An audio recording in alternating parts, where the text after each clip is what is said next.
tem maior dificuldade de transmitir mesmo, porque ela vai transmitir menos, porque os sintomas são leves ou vai ser assintomática, passa com uma concentração de vírus menor pela doença nela e ela fica livre, ok? Então isso de fato acontece com crianças. Porém, você não sabe quais crianças têm agravamento. Em crianças é muito mais difícil você saber de algumas enfermidades dessas que são grupo de risco, porque elas vão se manifestar só mais para frente naquela criança. Então, os pais acham que ela não tem nenhum agravamento e pode ser que ela tenha. Então, confiar que a criança não tem nenhum risco é confiar, porque pode existir e os pais não saberem, em primeiro lugar. Segundo, elas são menos propensas a transmitir o vírus? É possível que sim, por quê? O que tem sido observado é indivíduos, quanto mais grave fica o quadro do indivíduo, maior a concentração de vírus, maior a produção de anticorpos e, portanto, maior a chance de transmitir. Se crianças tendem, na maioria das vezes, a serem assintomáticas, tem alguém querendo perguntar? Não vi um barulho. Não. Se crianças tendem a ser assintomáticas, então elas produzem menos anticorpos. Você não vai detectar, por exemplo, que a criança já teve fazendo o exame de IgG. Provavelmente não. Entendeu? Porque se ela não teve um agravamento, ela pode não desenvolver IgG e não desenvolver as células de memória também e não gerar muito vírus. Então ela tem uma chance menor de passar, de transmitir. O quanto, a gente não tem como medir isso, a gente não tem esses números ainda. Mas, no geral, a criança tem menos chance de desenvolver a doença, tem menos chance de desenvolver anticorpos, tem menos chance de desenvolver células de memória e tem menos chance de transmitir, sim. Aí, dessa pergunta gera uma outra. Então, por que as escolas estão fechadas? Porque as crianças podem ser... Uma coisa é falar que ela tem menos chance de transmitir. A outra é falar que ela não transmite. É diferente. Ela tem menos chance de transmitir, mas ela pode transmitir. E ela pode ser vetor e levar para casa, para um idoso em casa, o vírus. Com ela não acontece nada e com o idoso acontece. Com o irmão, com o parente, grupo de risco em casa. Então ela pode ser um vetor. Primeira coisa é essa. Segundo, a criança, podendo ser um vetor, ela vai ficar 4, 5, 6 horas por dia confinada dentro de um espaço, respirando o mesmo ar que outros. Então a chance de contaminação ali dentro de uma sala de aula é muito grande. E contaminou ali, vários vão levar para casa.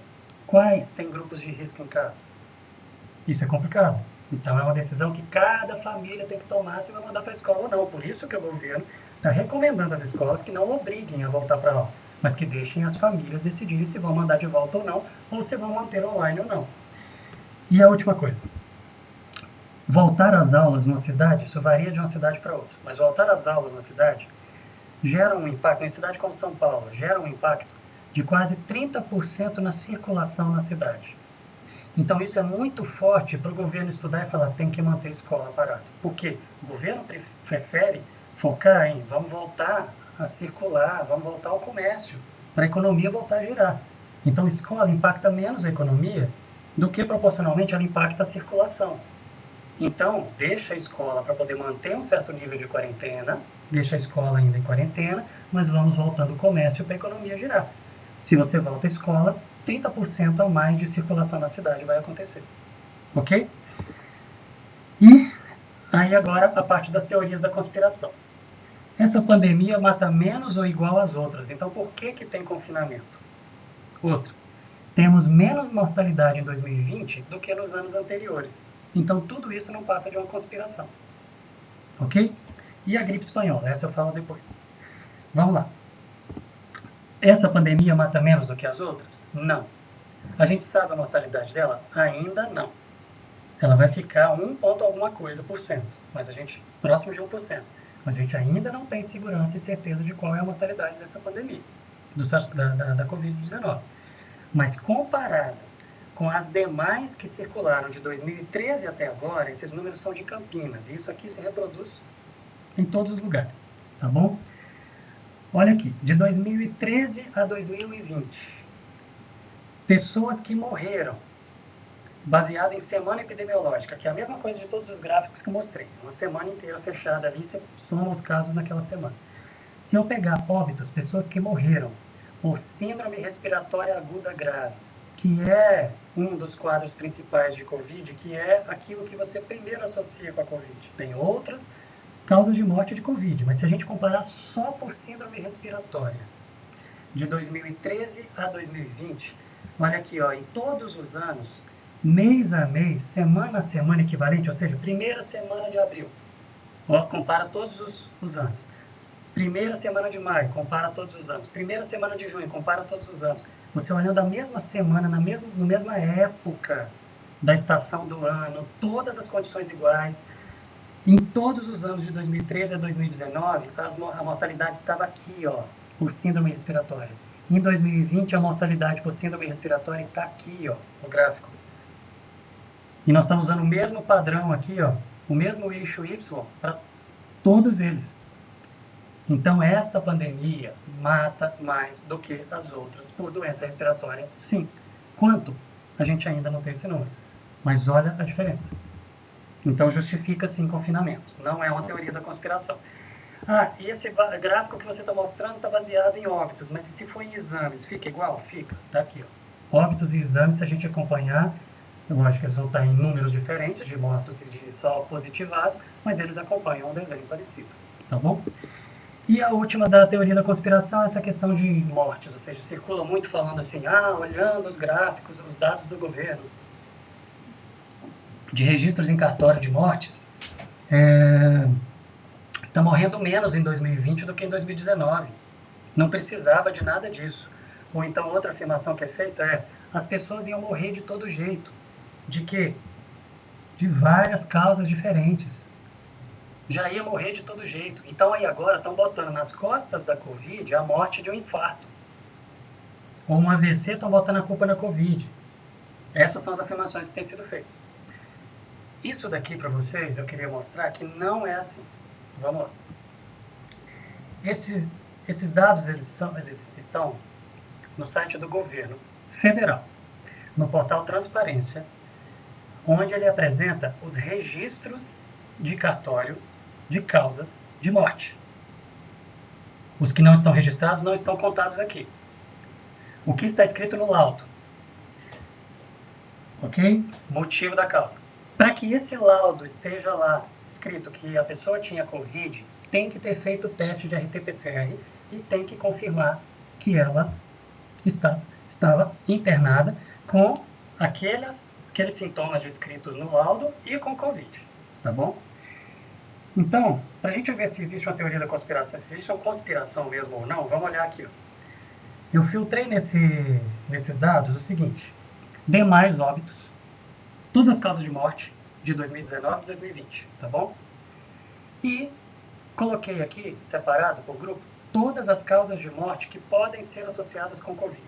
Quais são elas? Insuficiência respiratória, pneumonia, septicemia, causas indeterminadas de outros quadros de agravamentos ali, aqueles coágulos lá, a síndrome respiratória aguda grave, que é o principal da Covid, AVC, que pode ter associação com Covid, porque forma coágulo, forma e gera um aumento de AVC, a Covid também, infarto, porque sim, o vírus pode infectar o coração e gerar sim o infarto, além de os entupimentos, as embolias que podem gerar um infarto, você tem a infecção também do coração. Você tem duas coisas, a inflamação lá.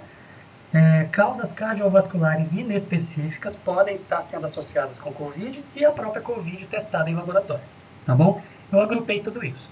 2019 não tinha Covid. E tem aqui a morte por todas essas causas. 2020 tem a Covid. E tem a morte por todas essas causas. Vamos comparar? 2019, tirando os outros óbitos, só causas que poderiam ser colocadas nas costas da Covid. Só que não tinha Covid. Então, em 2019, foram 284 mil mortes por causas que podem estar nas costas da Covid, mas não tinha Covid. De que período eu estou falando? De 16 de março até segunda-feira agora, tá? Que foi quando eu fiz essa triagem. 2020, para esse mesmo período, nós tivemos 328 mil mortes de causas, dessas causas que poderiam estar nas costas da Covid, mas não estão. No laudo não está escrito Covid, está escrito infarto, ponto, só. Ninguém botou aquele morto de infarto infartado nas costas da Covid, tá bom? 328, tá bom? No mesmo período. Além disso, tem a Covid, aqueles que no laudo está escrito Covid, tá bom?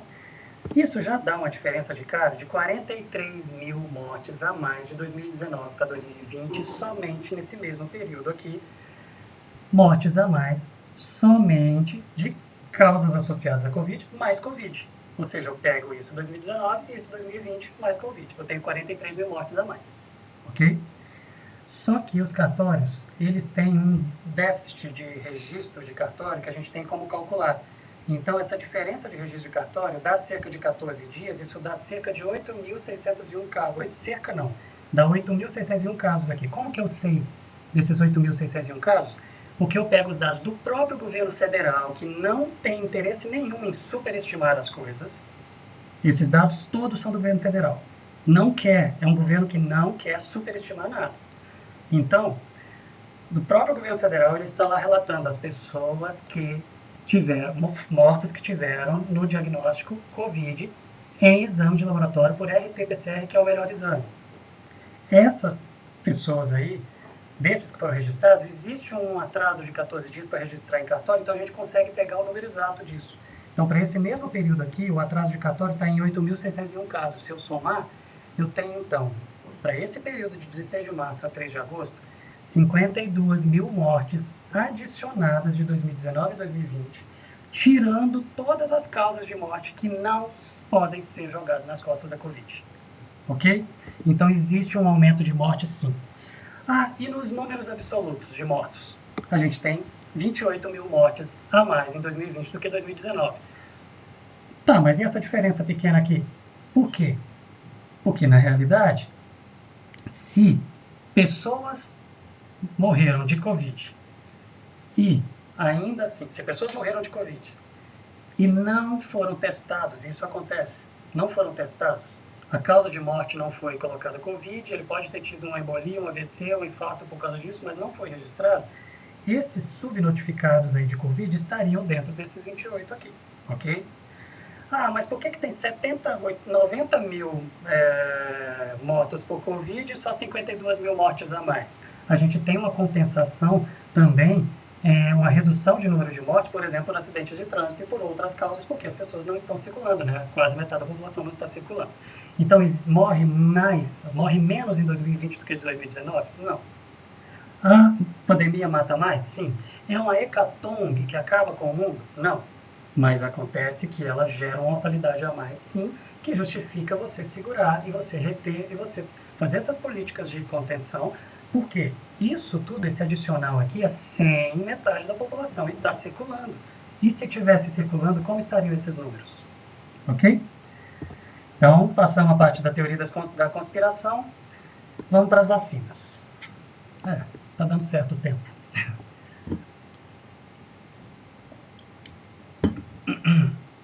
Vacinas. A pergunta foi, tem previsão para vacina? Quando ela vai chegar? E quando ela chegar vai ser segura? A Rússia avisou que está com a vacina pronta e que já vai começar a produzir agora em setembro. Qual a probabilidade do Brasil vacinar todos ainda nesse ano? Quais as diferenças entre as vacinas que estão sendo estudadas? Como é feita a verificação de que a vacina é segura e tem resultado? Como será feita a aplicação da vacina? Vai começar pelos idosos, depois pessoas de comorbidades? Como vai ser? Vamos lá, vou responder todas essas de uma vez aqui. Vacina. Você tem vários tipos diferentes de vacina.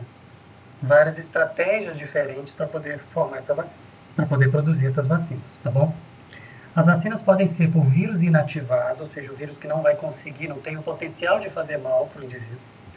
Pode ser para o vírus enfraquecido, ou seja, é um vírus mesmo, mas ele não tem a capacidade de gerar a Covid-19, ou seja, gerar a doença.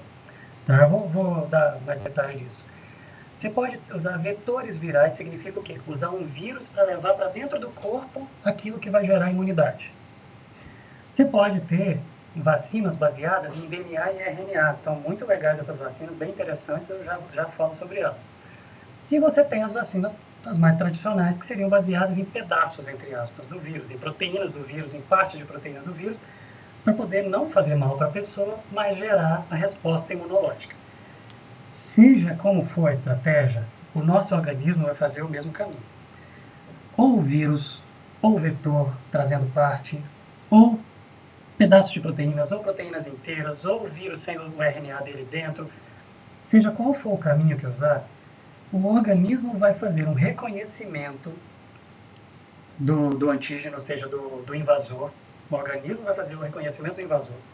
Os linfócitos vão fazer esse reconhecimento, vão gerar uma ativação para a produção de anticorpos, e esses anticorpos e células de memória sendo produzidos gerou imunidade, que a gente não sabe ainda de quanto tempo vai ser, de 1 ano, 2 anos, 10 anos, eu não sei. A vacina contra o tétano, por exemplo, são 10 anos. 10 anos significa que no dia que fez 10 anos perdeu a validade da vacina no seu organismo? Não. 10 anos é a média. Tem gente que vai ter aquela imunidade por muito mais tempo e tem gente que perdeu em menos tempo. Por isso que se recomenda em 10 anos tomar de novo a vacina antitetânica. Para Covid-19, para o SARS-CoV-2, a vacina, a expectativa é que ela gere imunidade de 1 a 2 anos. E aí vai ter que vacinar de novo, mas aí as fábricas vão estar produzindo com mais tranquilidade e para poder dar conta da demanda. Não vai ser uma coisa igual agora, de todo ano ter que fazer quarentena, tá bom? Mas como que são essas vacinas? Alguém perguntou alguma coisa também relacionada a quais os tipos e tal, eu vou mostrar isso aqui. Vamos lá. Como que se produz uma vacina, gente? Que normalmente leva 10 anos para ficar pronta. E por que agora, em menos de um ano, estão falando de já ter vacina? O que está acontecendo? Vamos lá. Esses números que eu estou apresentando são do dia 31. Eu não atualizei hoje, mas hoje já tinha uma atualização, tá? Só que não deu tempo de eu atualizar. Mas já tinha mais uma para contar aqui. Mas vamos lá. A gente tem 139 vacinas na fase pré-clínica. Vou explicar o que é isso. Fase pré-clínica são testes in vitro, testes em animais. Na fase pré-clínica, 94% das vacinas falham. Nós temos 139 nessa fase pré-clínica, ok? Não estão testando em seres humanos. Para nada que eu estou falando aqui, eu estou falando da vacina da Rússia, tá? A da Rússia eu vou colocar um slide à parte já já. Fase 1. A fase 1 faz o teste com alguns indivíduos, ou seja, ela vai para seres humanos.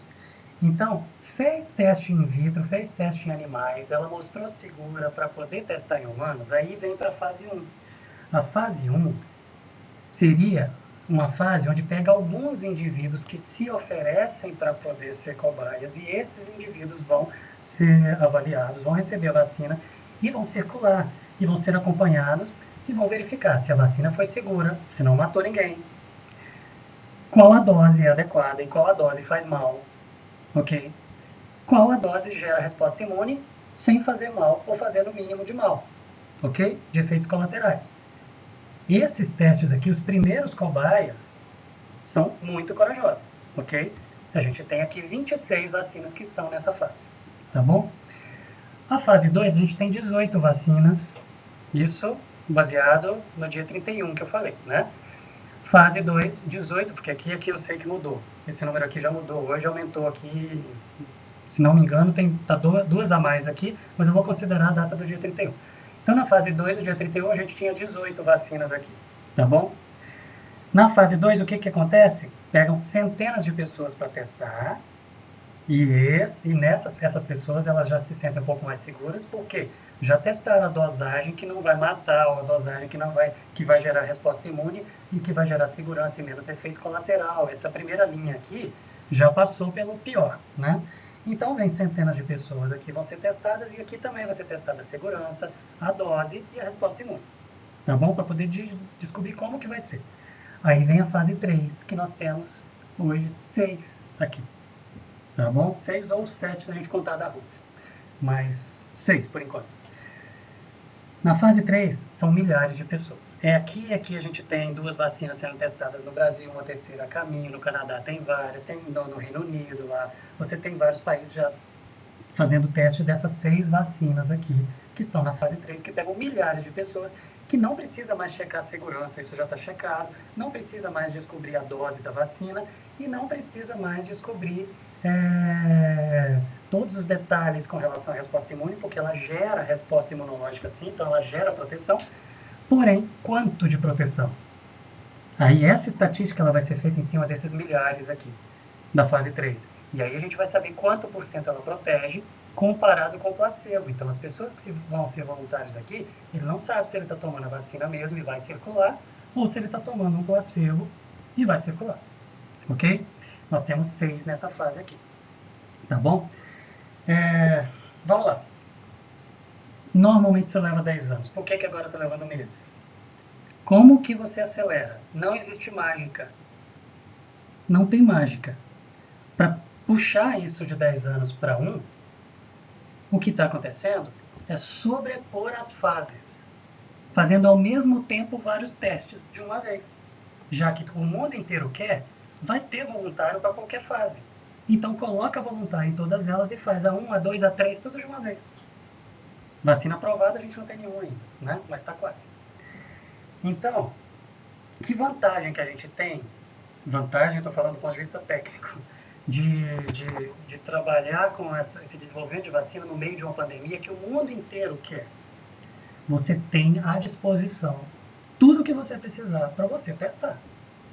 E aí você está conseguindo fazer coisa que levava anos em semanas ou meses. Ok? Vantagem também que a gente tem é o seguinte, como o mundo inteiro está tentando produzir, nós temos várias estratégias e vários caminhos diferentes. Então, aqueles 94% de falha ali, ó, no normal, são poucos grupos desenvolvendo uma vacina, falhou, começa do zero de novo. Agora, um falhou, mas o outro deu certo, aquilo já continua. Aí aquele falhou, o outro deu certo e continua, então não para. Está indo muito rápido, porque o mundo inteiro está produzindo. Alguém vai chegar lá, e está quase chegando. Tem 6 quase chegando que estão bem seguras, né? Então você tem muitas vacinas, seguindo muitos caminhos, e aí você pula esses 94% de falha, porque você está tendo várias estratégias, tá bom? E alguém perguntou quais os tipos de vacina, então eu quero só citar para vocês como que isso está, né? Estava, né, no dia 31. Fase pré-clínica, aquela de animais. Fase 1, poucos indivíduos cobaias, onde você testa a segurança e dose, que é bem complicado isso aqui para os indivíduos que vão testar. Fase 2, você pega centenas, e fase 3, milhares, tá bom?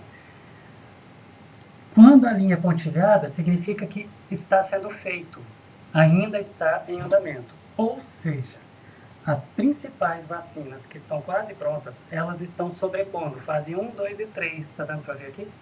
Está tudo acontecendo ao mesmo tempo. Estão fazendo todos os testes ao mesmo tempo, coisa que levavam meses ou anos para cada fase, estão fazendo todas ao mesmo tempo. Tem voluntário em todos os grupos. Ok? Na pré-clínica todo mundo acabou, mas quem está na fase 3 também está fazendo ainda a 1 e a 2. Tá bom? Outra coisa, aquelas que foram até, ó, aqui eu mostrei até a fase 3, as que estão quase lá. Na fase 2 eu tenho um monte. Quando essas da fase 2 passarem para a fase 3, você vai ter muito mais fábrica de vacina produzindo. Não são só aquelas 6. Daqui a pouco alguém da 2 pulou para 3. A Rússia não está nesses dados aqui. Tá? E que está na fase 1 ainda, começando, terminou só o pré-clínico que está na fase 1, a gente tem um grupinho ainda menor. Tá bom? Tá. Tipos de vacina, antes de eu falar lá da Rússia. Da vacina da Rússia. Vírus inativado. A gente tem 5 vacinas. Tá bom? 3 na fase 3. Ou seja, 3 das vacinas que estão quase prontas estão usando o vírus inativado. Não tem condições de fazer o mal para você, mas ele está levando aquilo que é necessário o seu organismo gerar imunidade. Tá bom? Que levam pedaços, entre aspas, do vírus, ou seja, partes de proteínas que vão gerar a resposta imunológica, mas não levaram nem o vírus inativado para dentro, foram só partes de proteínas. Tá bom? Temos 3 na fase 3, 3 na fase 2 e 3 na fase 1. Tá? Essa daqui é o tipo de vacina da vacina do HPV, por exemplo, que não coloca partículas do vírus lá dentro, não coloca proteínas do vírus lá dentro, nem partes dela. Sintetiza partes artificiais ali, não são partes que foram retiradas do vírus, mas sintetizam fragmentos ou partículas, entre aspas, virais artificiais e colocam lá para gerar resposta imunológica. A gente tem uma, mas está na fase 1 ainda, só vai demorar muito para chegar. Tá? É canadense. que vão levar um vírus, mas que não tem condições de infectar. Por exemplo, pega um vírus, a de Oxford está aqui, por exemplo. Ela pega um vírus de outra coisa que provoca gripe em macaco, que não vai provocar nada em humanos, tira o material genético desse vírus, coloca o RNA do SARS-CoV-2 dentro desse vírus e infecta o humano. Essa é a vacina de Oxford. O que ela vai fazer? Ela vai trazer para a gente, fazer com que o nosso próprio organismo produza a proteína que vai fazer com que o nosso organismo gere a resposta imunológica. Quem vai levar isso para a gente? Um vírus. Só que é um vírus que não infecta humanos. Essa é a vacina de Oxford, tá bom? Mas a gente tem duas ainda na fase 2, uma na 1 e uma ainda na fase pré-clínica, que também é canadense. De RNA, ela leva a molécula de RNA para dentro, e essa molécula de RNA do nosso corpo vai fazer com que o nosso corpo produza a proteína que vai fazer o corpo produzir a resposta imunológica. Elas são bem mais seguras, mais controladas e são bem mais modernas, né? E a de DNA que vai fazer o mesmo processo, só que ele joga DNA dentro e não o RNA, tá bom? A de Oxford eu já falei o que ela é, já expliquei para vocês. E a vacina da Rússia, para acabar. A vacina da Rússia, ela é uma promessa grande. Se tiver tudo certo, é uma notícia fantástica. O problema da Rússia é que eles não deram informações. Tudo isso que os países todos estão acompanhando de todo mundo, a Rússia não falou nada. Só chegou e deu a notícia. Já vamos vacinar. O que a gente tem? Eles não apresentaram comprovações de nenhuma das fases, não falaram quais foram os passos, não falaram o número de pessoas que testaram em cada fase, nem falaram as fases que cumpriram e quanto tempo em cada fase, quanto tempo esperaram para ver se fazia mal ou não, para poder checar a dose. Não existem essas informações. Então, para a população se sentir segura para tomar essa vacina é complicado, a menos que essas informações venham quando eles começarem a produzir. Provavelmente vão colocar essas informações. Eles declararam que terminaram a fase 2 e que, portanto, estariam na fase 3. Portanto, eles seriam o 7º na fase 3, ok? E que vão fazer essa fase 3 já testando em profissionais de saúde, já de uma vez voluntários, para poder já fazer o papel de proteger esses profissionais, tá?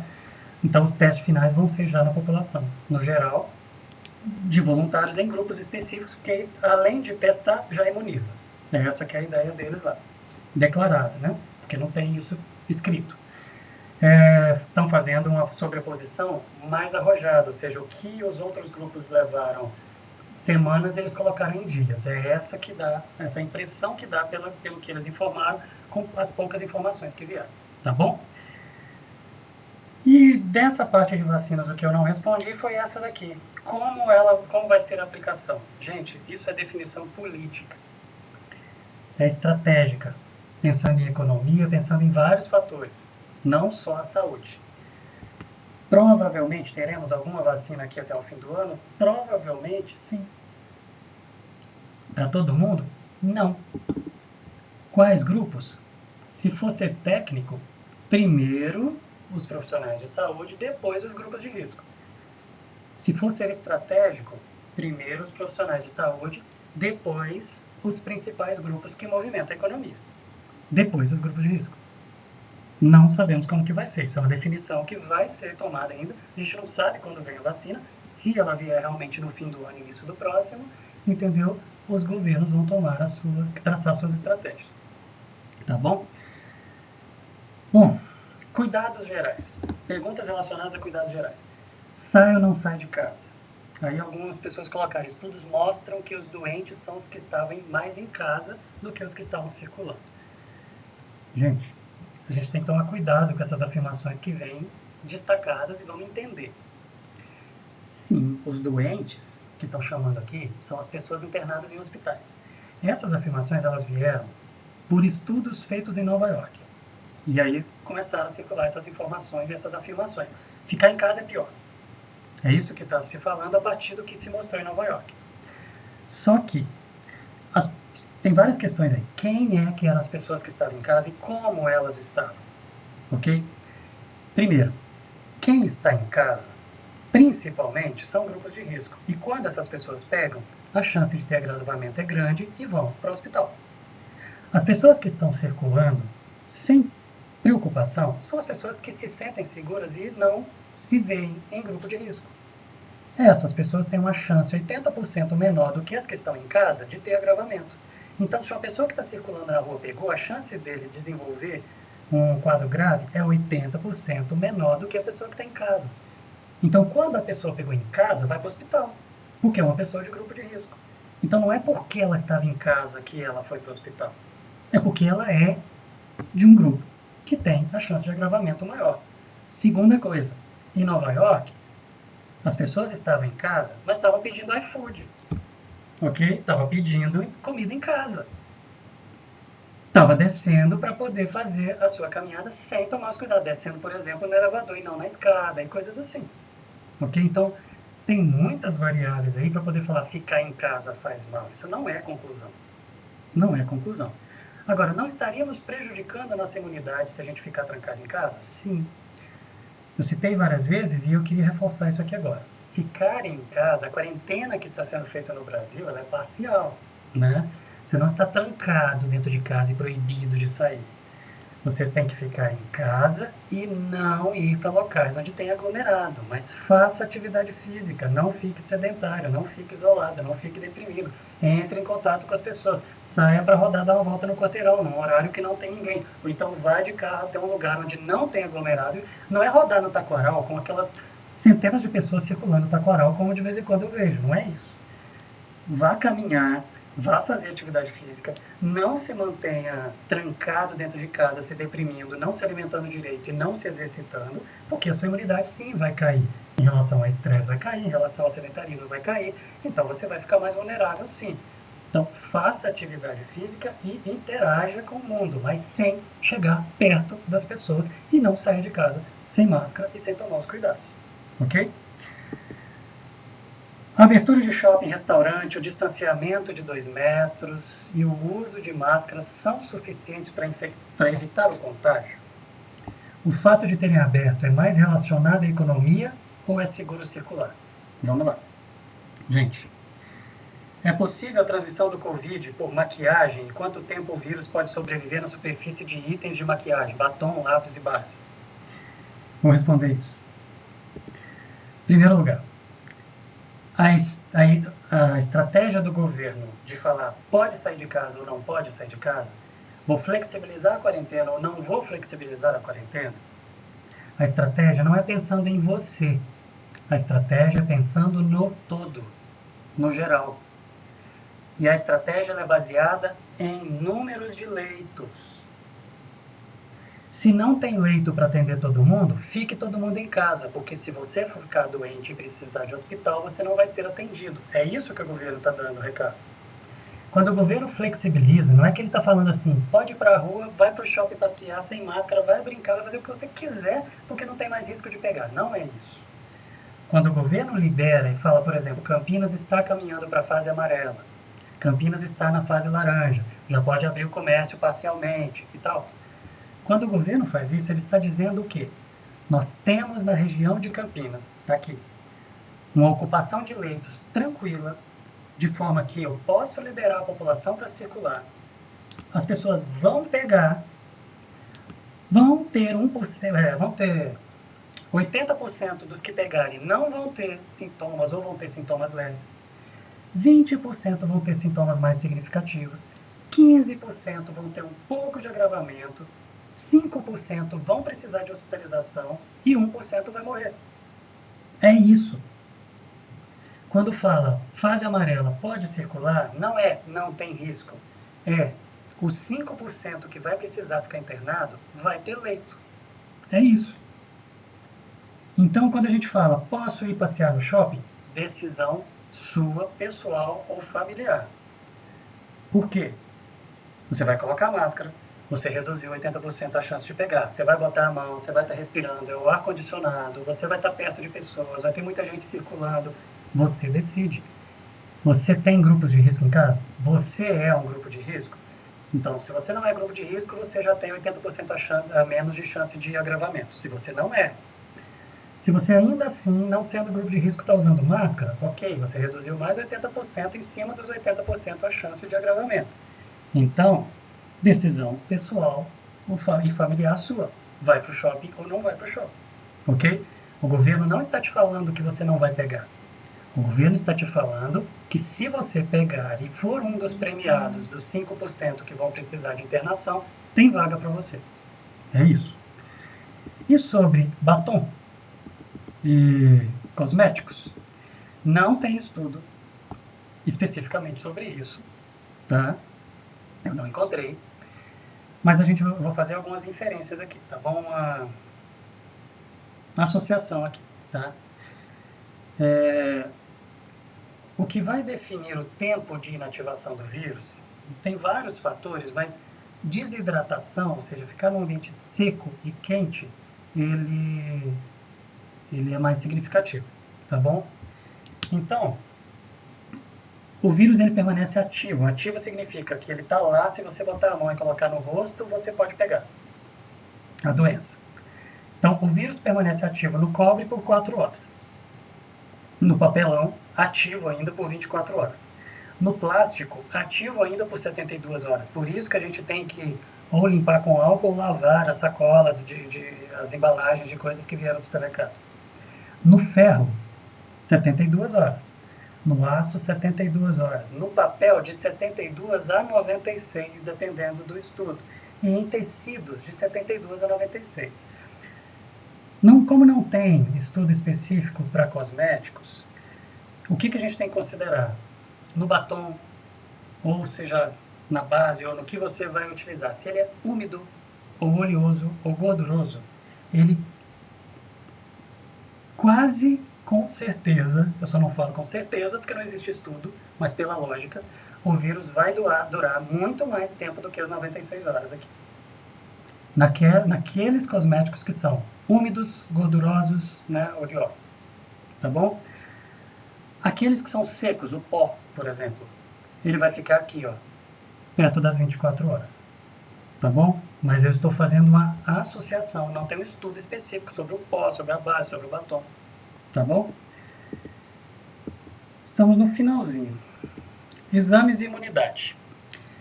Quando um paciente testa negativo por um laboratório e positivo por outro laboratório, o que pode ter acontecido? Gente, muita coisa. Mas vamos lá. Existem 2 métodos para diagnóstico por RT-PCR, que é a referência, tá, para tudo. Por RT-PCR tem 2 métodos de diagnósticos principais. Duas bases principais, o Charité e o CDC, da FDA. Em cima desses 2 protocolos principais foram criando variações. E tem as variações, os kits comerciais, os protocolos desenvolvidos em house, aí, que os próprios laboratórios fizeram. Você tem vários testes diferentes aí em cima, ou do Charité ou do CDC.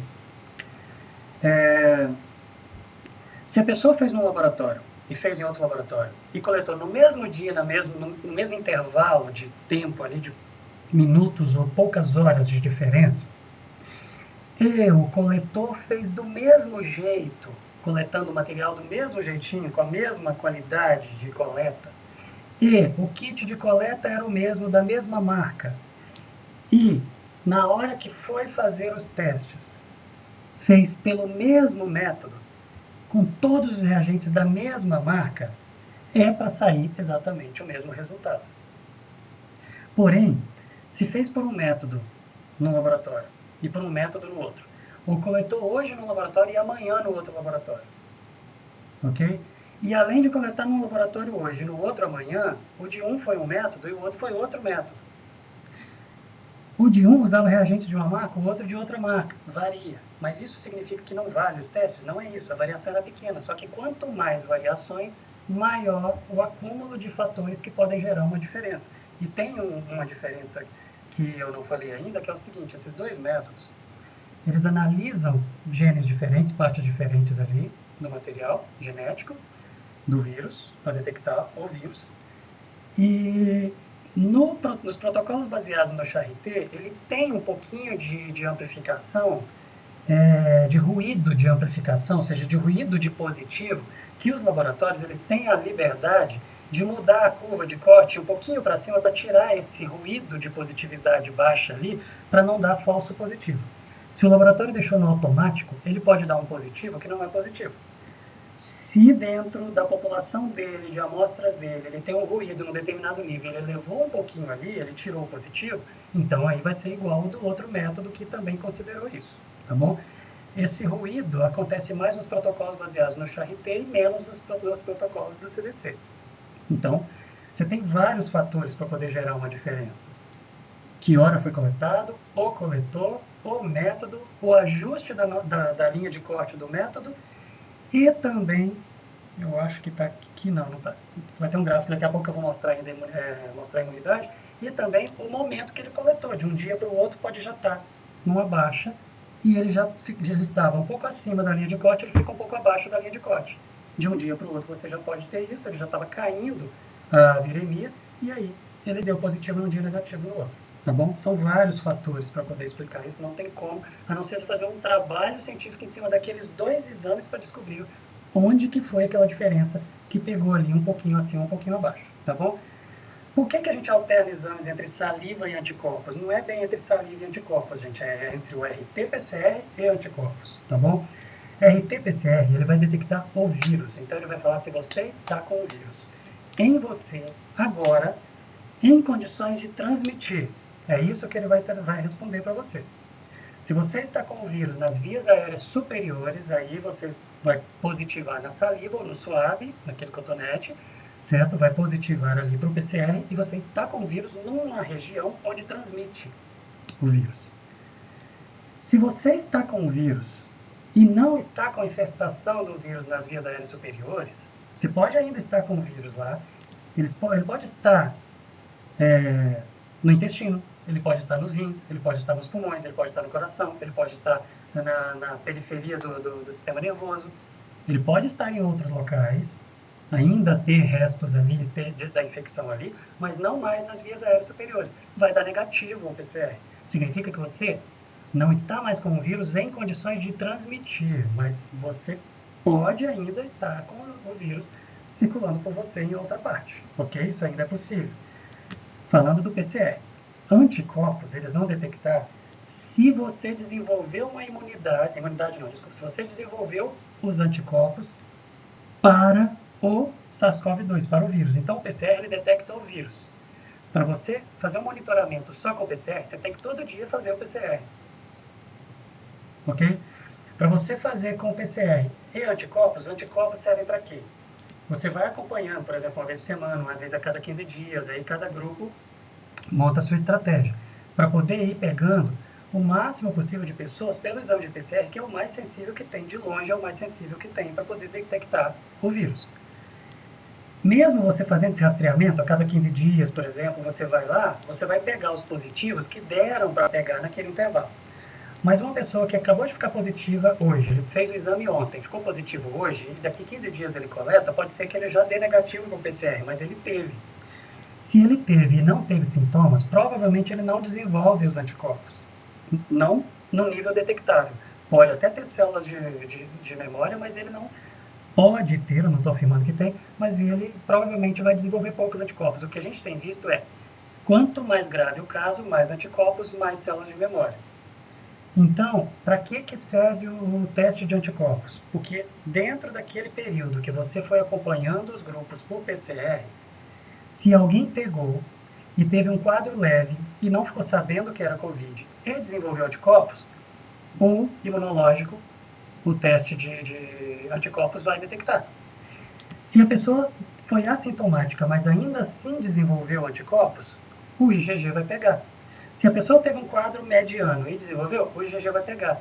Aí, aquele grupo olha e fala, os positivos de Covid, os que tiveram positivo no PCR, já estão descartados aí por aproximadamente 2 meses, que esses aí provavelmente não vão pegar.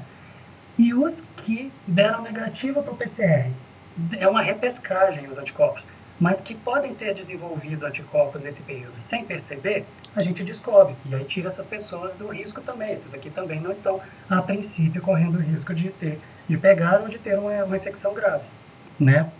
Porque você não sabe o quanto que aquela imunidade vai assegurar, se você não pega ou se você pega e tem um quadro mais leve. Então, eles são complementares, os dois testes, tá bom? Então, tem várias perguntas nessa linha aqui que eu respondi tudo aqui junto. O PCR, ele é mais importante que a sorologia? Ele é o mais sensível, ele é o melhor para você fazer o acompanhamento, mas ele não te dá a história, ele não te fala que você teve. O de anticorpos fala que você teve, mas ele não é, ele é bem menos sensível do que o PCR, porque nem todos desenvolvem anticorpos. Então ele é uma repescagem, ok? Então espero ter esclarecido essa parte dos exames para vocês. Deixa eu ver se tem mais algum aqui. Você recomenda o exame de sorologia para quem ainda não apresentou sintomas? Não, porque provavelmente vai dar negativo. Porque quem não teve sintomas, quem não teve sintomas e teve a Covid, pode desenvolver anticorpos, mas provavelmente não vai ser detectado. Ok? Então não é recomendado. Se você não teve sintoma, você fazer o teste de IgG é desnecessário, tá bom? Por que não estamos imunes quando temos uma sorologia positiva? Por quanto tempo dura a imunidade contra a Covid? Assintomáticos que testam positivo por PCR, seja por sorologia ou PCR, estão imunes? Caso eu tenha Covid, existe a possibilidade de eu ter novamente a doença? Por que pacientes positivam 2 vezes e alguns já negativam logo de cara da segunda vez? Isso tudo eu vou responder nesse gráfico aqui. Gente, é assim, ó. Você pegou o vírus, todas as informações que vêm, os gráficos, tudo, ele vem jogando na média. As pontas ficam fora. Então, no geral, se o indivíduo está com o vírus, depois de 5, 7, 10 dias, ele está com uma quantidade alta de vírus ali nas vias aéreas superiores, ele vai conseguir ser detectado. Depois isso vai caindo. Mas se vocês observarem aqui, ó, até 21 dias não zerou. Então o PCR ele pode pegar até bem mais do que isso. Tem pacientes que positivaram em 28 dias, em 2 meses, ok? Isso não zerou. Isso vai variar muito de um organismo para o outro. Não significa que esse paciente aqui, ó, que está positivando, ele está transmitindo. Mas se está positivando, na teoria ele pode transmitir, porque se for nas vias aéreas superiores, ele pode transmitir. O IgG, que são os anticorpos testados principalmente, eles vão desenvolver, a partir do momento que o indivíduo está infectado, o IgG vai desenvolvendo e vai desenvolvendo desde que o indivíduo apresente sintomas. Pouco provável que o indivíduo vai desenvolver IgG se ele não tiver sintomas, mas ele teve alguns sintomas, a proporção de IgG vai ser cada vez maior quanto maior a gravidade do caso. Para a maioria dos casos. Existem exceções para todas essas afirmações, tá? Além disso, existem as células de memória, que a gente não sabe quanto tempo elas vão durar. É desconhecido, não sabemos. Células B e células T de memória, não sabemos quanto tempo elas vão durar. Mas a chance delas existirem é maior para aqueles que têm mais sintomas, tá bom? E o IgM é muito variável para essa doença. Tem pessoas que não desenvolvem IgM, ele não positiva para IgM em hora nenhuma, em exame nenhum, em momento algum do ciclo. E ele positiva para IgG. Tem gente que positiva para IgM, que seria o anticorpo que indica que a pessoa está com o vírus na hora, e depois não positiva para IgG, que diria que a pessoa esteve com o vírus. Tem pessoa que o IgM vai positivar depois que o PCR já negativou. Ou seja, a pessoa conviveu com o vírus, teve a infecção, o IgM, que era para indicar que o indivíduo está com o vírus, não positivou e foi dar positivo depois. Ou seja, existe uma manifestação tardia, uma produção tardia do IgM. Você tem tanta discrepância nos dados que tem saído nos estudos de IgM, que sobre IgM não dá para poder falar nada. Tá bom? Então, o que a gente pode falar é PCR para acompanhar, sim. Ele é o mais sensível. Ele vai positivar se tem nas vias aéreas superiores. Existe diferença de método. IgG vai desenvolver, dependendo do quadro, para a maioria das pessoas, vai durar por volta de 2 meses, pode gerar uma imunidade por volta de 2 meses, ou simplesmente gerar um quadro mais leve se a pessoa pegar de novo. A pergunta é, posso pegar de novo? Não existe uma resposta com segurança absoluta para isso, com garantia para isso. Mas provavelmente pode pegar de novo. Por que a gente não tem como dar certeza? Porque se o indivíduo pegou e teve sintomas e desenvolveu IgG, ele pode ter desenvolvido as células de memória e a gente não sabe por quanto tempo. Então, não sabemos por quanto tempo aquela imunidade vai durar e se a pessoa pode pegar de novo. Então, a princípio, estaria protegido por 2 meses depois que teve, se ela desenvolveu os anticorpos. Tá bom? Eu acho que Quão forte é a relação de imunidade baixa com o desenvolvimento da doença? Já falei isso quando eu estava falando sobre o confinamento em casa.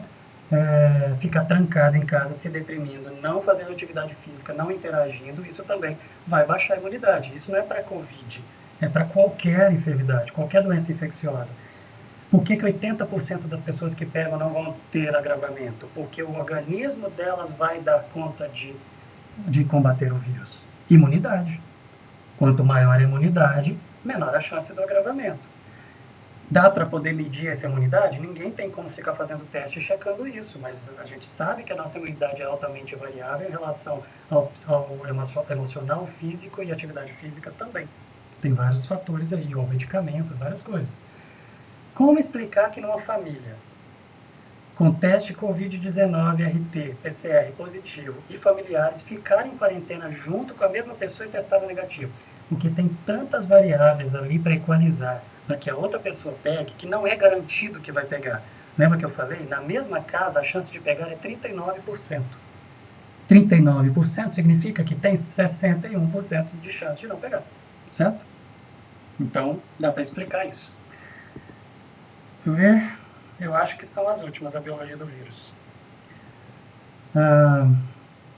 Tem mais de um tipo de vírus circulando? Já falei, né? Centenas de vírus, já respondi. Por que pessoas sem fatores de risco também têm agravamento? Já falei, eu acho que eu repeti essas perguntas, elas estavam lá atrás. Eu já falei. Medicamentos e tratamentos. Essa que é a última. Vamos lá. Isso aqui é um problema. Hidroxicloroquina, azitromicina, ivermectina, nitadoxanida, dexametasona, heparina. Que os estudos mais recentes estão dizendo. Eu agrupei a lista inteira, numa só, tá bom? Eu vou falar, vou apresentar algumas informações e eu vou dar a minha opinião no final, tá bom? Hidroxicloroquina e azitromicina, gente, a alegação é que ela vai alterar o pH e vai dificultar a proliferação do vírus, de vírus no geral. Essa afirmação de que hidroxicloroquina e azitromicina que hidroxicloroquina pode fazer essa inibição de proliferação viral e pode atuar como antiviral, ela já existe há 15 anos.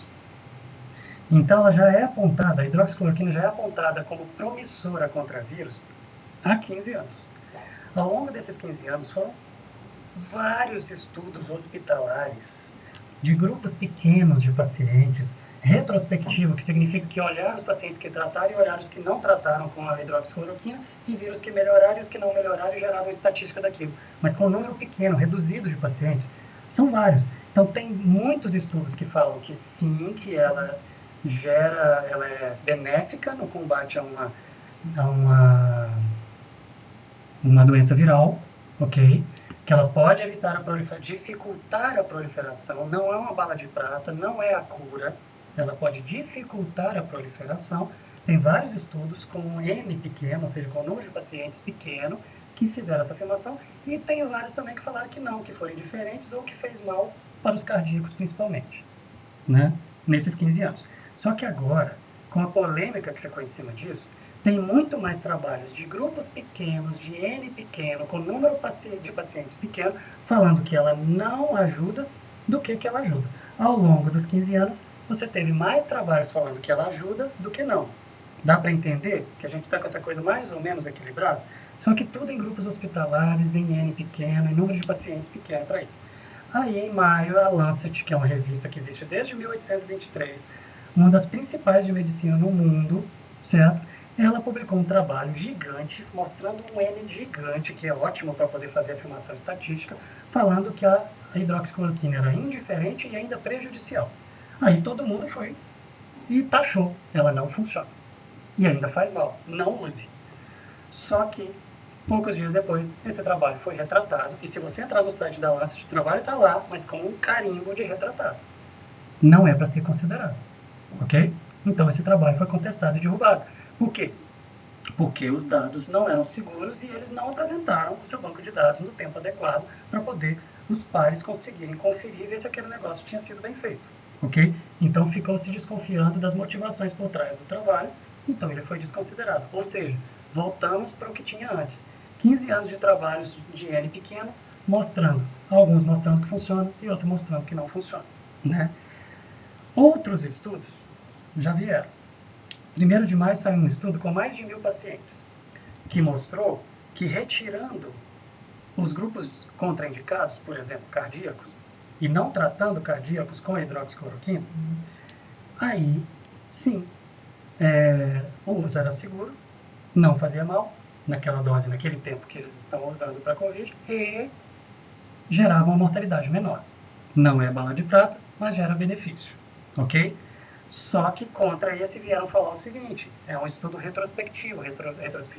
Retrospectivo, você pega um número grande de pacientes que trataram e outros que não trataram, observa o resultado disso e faz estatística.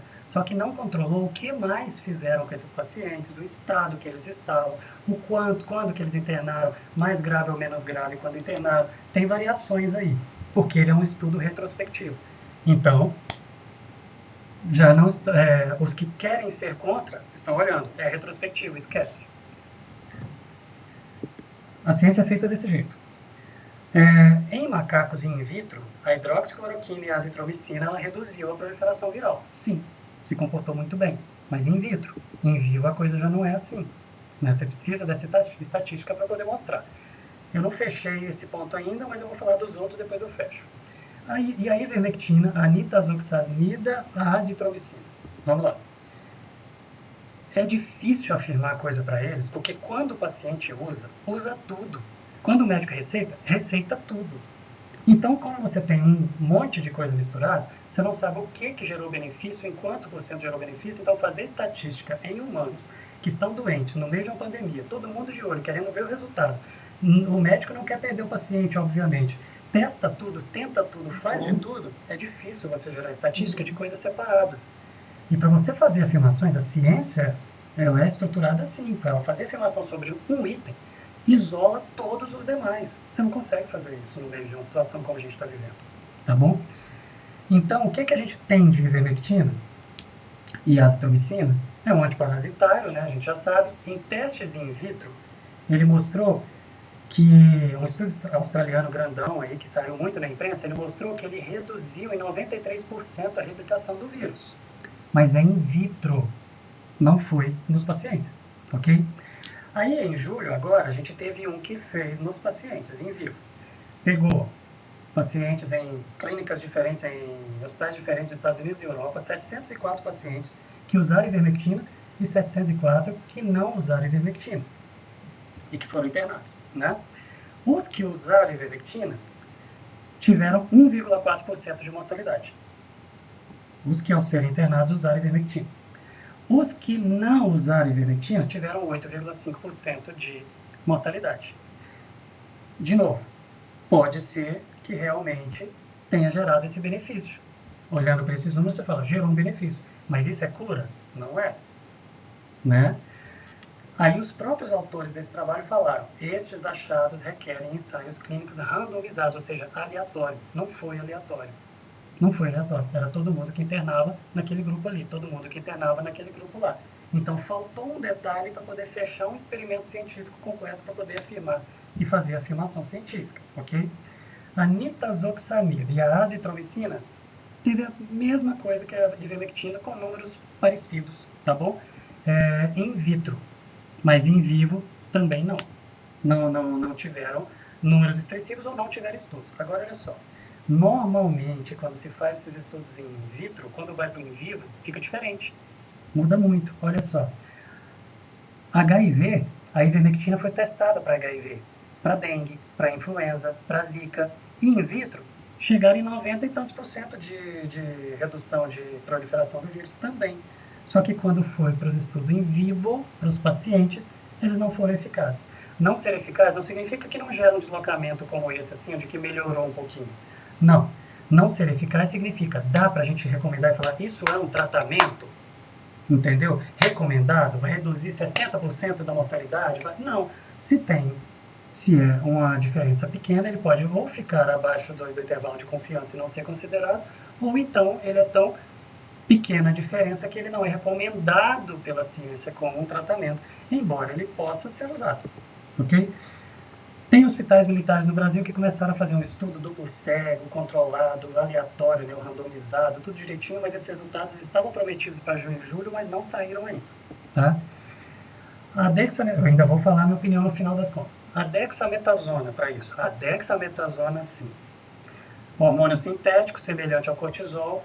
Teve um estudo grande em Oxford, eles mostraram resultados preliminares, mas que foram checados por pares e se mostraram confiáveis, né?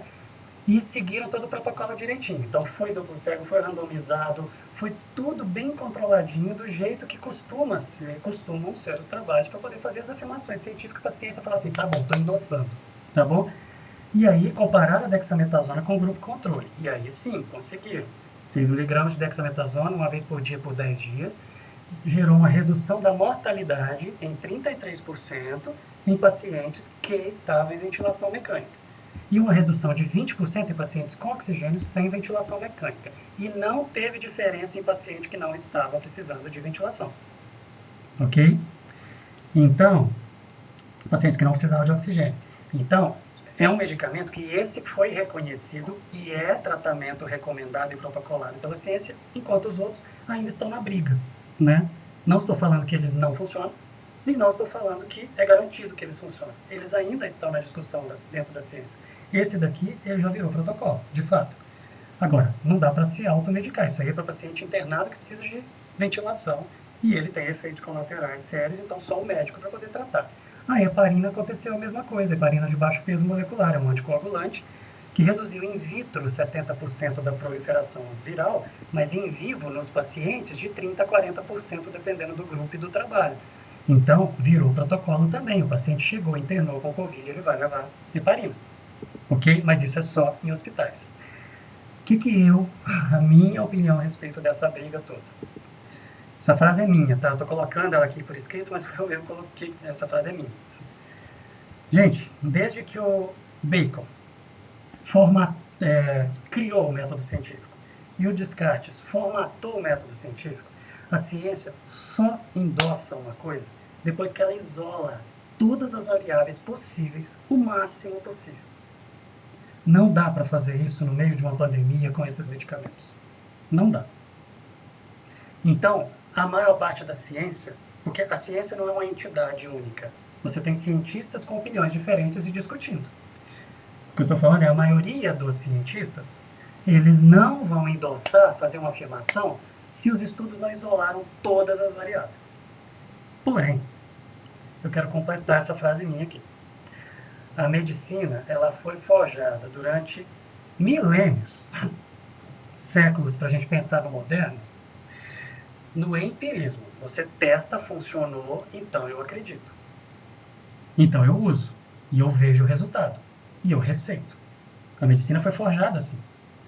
A medicina moderna, mesmo vivendo dentro desse método científico que está aqui desde o século XVII, do Bacon e do Descartes, a medicina moderna, ela valoriza, acima de todo o resto, a relação do médico e do paciente. Ela é preservada em todas as discussões, ok? E recomendada pelas sociedades médicas. Então não adianta o cientista brigar e falar não tem estatística forte, que não vai fazer com que um médico deixe de receitar um medicamento que ele usa, que ele confia, que ele e o paciente dele chegaram à conclusão de que dá certo, de que funciona, que ele recomendou, que ele testou nos pacientes dele, que ele tem os bons resultados, ele vê os bons resultados, ele não vai parar de fazer isso, de usar, esperando a ciência assinar o método pelo método científico e endossar o que ele está fazendo.